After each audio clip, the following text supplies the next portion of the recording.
Okay, first of all happy Vishu പറഞ്ഞു തുടങ്ങാം. ഇവിടെ കുറച്ച് പടക്കമൊക്കെ ആൾക്കാർ തൊട്ടടുത്ത് പൊട്ടിക്കുന്നുണ്ട്. അപ്പോൾ അതിൻ്റെ സൗണ്ട് എന്തെങ്കിലും ഇതിൻ്റെ ഇടയ്ക്ക് വന്നിട്ടുണ്ട്, സോറി. സിനിമ ഞാൻ ആലപ്പുഴ ചിങ്കാന സിനിമ കണ്ടിട്ടുണ്ട്. അപ്പോൾ അതിൻ്റെ ഒരു ഒപ്പീനിയൻ, എൻ്റെ പേഴ്സണൽ ഒപ്പീനിയൻ ഷെയർ ചെയ്യാൻ വേണ്ടിയിട്ടാണ് വന്നത്. കുറച്ച് ലേറ്റ് ഒപ്പീനിയൻ വീഡിയോ ആയിട്ടായിരിക്കും വരിക. കുറച്ച് സ്പോയിലറൊക്കെ നമ്മൾ ഡിസ്കസ് ചെയ്യാം. പടം മൊത്തത്തിൽ എനിക്ക് തോന്നിയത് ഒരു ഫ്രണ്ട്സ് സെറ്റപ്പ് പോയി കാണാൻ പറ്റിയ ഒരു കളർ പടം. എൻജോയ് ചെയ്ത് പുറത്തിറങ്ങാം. വേറെ വലുതായിട്ട് വാവ് ഭയങ്കരം അങ്ങനെയൊന്നും പറയാനില്ലെങ്കിലും ഇറ്റ് വാസ് എൻജോയബിൾ. കണ്ടിരിക്കാൻ ഞങ്ങളൊരു 8 ആൾക്കാർ ഒരുമിച്ചാണ് പോയത്. നല്ല രസമുണ്ടായിരുന്നു കണ്ടിരിക്കാൻ. ഫസ്റ്റ് ഹാഫ് ആണെങ്കിലും സെക്കൻഡ് ഹാഫ് ആണെങ്കിലും ഫൺ ടു വാച്ച് ആയിരുന്നു. കുറേ സീക്വൻസ് ഭയങ്കര ഫണ്ണായിട്ട് എനിക്ക് ഭയങ്കരമായിട്ട് വർക്കായി.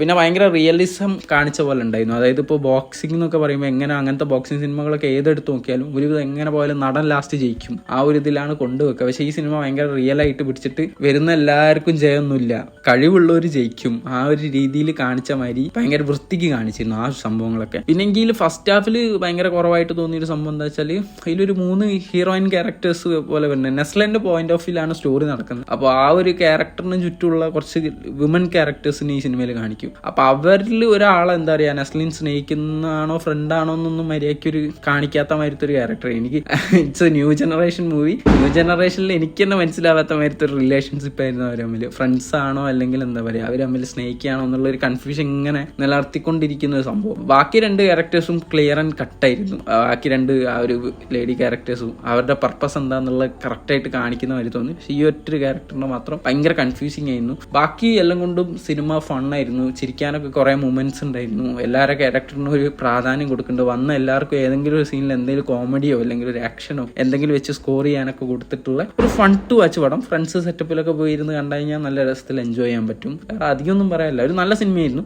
ഖാലിദ് റഹ്മാൻ മൂവി കാണണം എന്ന് വിചാരിച്ച് പോയത് എനിക്ക് വർക്കായി. എനിക്ക് അത്യാവശ്യം ഫണ്ണായിട്ട് എല്ലാം കൊണ്ട് ആക്ഷൻ വൈസ് ആണെങ്കിലും അത്യാവശ്യം മേക്കിംഗ് വൈസ് ഒക്കെ ആണെങ്കിലും അത്യാവശ്യം നല്ല വൃത്തിയുള്ളൊരു പടം. വലിയ ലെവൽ ഓഫ് എഡിറ്റിംഗ് വർക്ക്സോ അങ്ങനത്തെ ഒന്നും പ്രതീക്ഷിച്ച് പോകരുത്. ലൈക്ക് തല്ലുമാല പോലത്തെ സംഭവങ്ങളൊന്നും പ്രതീക്ഷിച്ച് പോകരുത്. ഒരു ഡീസന്റ് വാച്ച് ആയിരുന്നു. ഫ്രണ്ട്സ് ഒക്കെ ആയിട്ട് പോയി കഴിഞ്ഞാൽ എൻജോയ് ചെയ്യാൻ പറ്റും. I don't think family audience വലുതായിട്ട് എൻജോയ് ചെയ്യുന്നൊന്നും എനിക്ക് അറിയില്ല. പക്ഷേ ഇതൊരു ഫൺ ടു വാച്ച് മൂവി ആയിരുന്നു. അപ്പോൾ നിങ്ങൾ കാണാത്തവരുണ്ടെങ്കിൽ കാണുക, കണ്ടവർ നിങ്ങളുടെ അഭിപ്രായം കമന്റ് ചെയ്യുക, സബ്സ്ക്രൈബ് ചെയ്യാത്തവർ സബ്സ്ക്രൈബ് ചെയ്യുക, വീഡിയോ ലൈക്ക് ചെയ്യാൻ പറ്റുകയാണെങ്കിൽ അതും ചെയ്യുക. Okay, thank you.